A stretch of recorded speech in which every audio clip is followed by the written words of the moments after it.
ప్రభు యేసుక్రీస్తు నామములో మీ అందరికీ శుభములు. సామాన్య 11వ బుధవారము. సంతోషముతో దానమొనర్చు వానిని దేవుడు ప్రేమించును. మొదటి పట్టణము పునిత చిన్నప్ప గారు కొరింథీయులకు రాసిన 2వ లేఖ 9వ అధ్యాయము 6వ వచనము నుండి 11వ వచనం వరకు. విత్తనములు కొలదిగా చల్లిన వానికి కొలది పంటయే పండును. ఎక్కువ విత్తనములు చల్లిన వానికి ఎక్కువ పంట పండును. ఇది జ్ఞాపకము ఉంచుకొనుడు.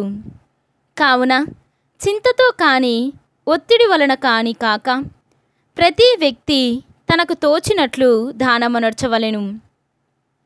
సంతోషముతో దానమొనర్చు వానిని దేవుడు ప్రేమించును. మీ అవసరము కంటే ఎక్కువగా దేవుడు మీకు ఇయ్యగలడు. కనుక మీరు సర్వదా అవసరమైనంత కలిగి ఉండుటయే కాక ప్రతి ఉచిత కార్యమునకు అవసరమైన దానికంటే ఎక్కువ కలిగి ఉందురు. పేదలకు ఆయన ఉదారముగా ఇచ్చును. ఆయన దయ కలకాలముండును అని పరిశుద్ధ గ్రంథము పలుకుచున్నది. విత్తువానికి విత్తనములు, తినుటకు రొట్టె సమకూర్చు దేవుడు మీకు ఎన్ని విత్తనములు కావలేనో అన్నీ సమకూర్చి వానిని వర్ధిల్ల చేసి మీ ఉదార గుణము వలన మంచి పంట పండునట్లు చేయును. మీరు సర్వదా ఉదార స్వభావులు అగునట్లు ఆయన మిమ్ము సదా భాగ్యవంతులను చేయును. మా ద్వారా మీరు పంపు దానములకు పెక్కుమంది దేవునికి కృతజ్ఞతాస్తుతులు అర్పింతురు. ఇది ప్రభువాక్కు. సర్వేశ్వరునికి వందనములు. భక్తి కీర్తనం. ప్రభువు పట్ల భయభక్తులు కలవాడు ధన్యుడు. ఈనాటి సువిశేషము పునీత మత్తయ్య గారు వ్రాసిన సువిశేషము 6వ అధ్యాయము 1వ వచనము నుండి 6వ వచనము వరకు మరియు 16వ వచనము నుండి 18వ వచనము వరకు.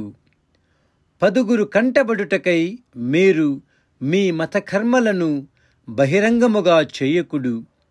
అట్లు చేసిన ఎడల పరలోకమందలి మీ పిత నుండి మీరు ఎట్టి బహుమానమును పొందబోరు. ప్రజల పొగడ్తలను పొందుటకై ప్రార్థనా మందిరములలోను వీధులలోను డాంబికులు చేయునట్లు నీవు నీ దానధర్మములను మేళతాళములతో చేయవలదు. వారు అందుకు తగిన ఫలమును పొందియున్నారని నేను మీతో ఒక్కానించుచున్నాను.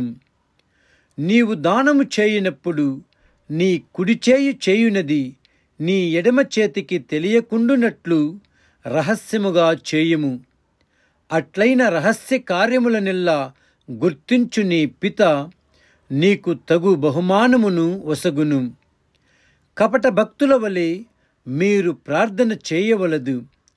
ప్రార్థనా మందిరములలో వీధుల మలుపులలో నిలువబడి జనులు చూచుటకై ప్రార్థనలు చేయుట వారికి ప్రీతి.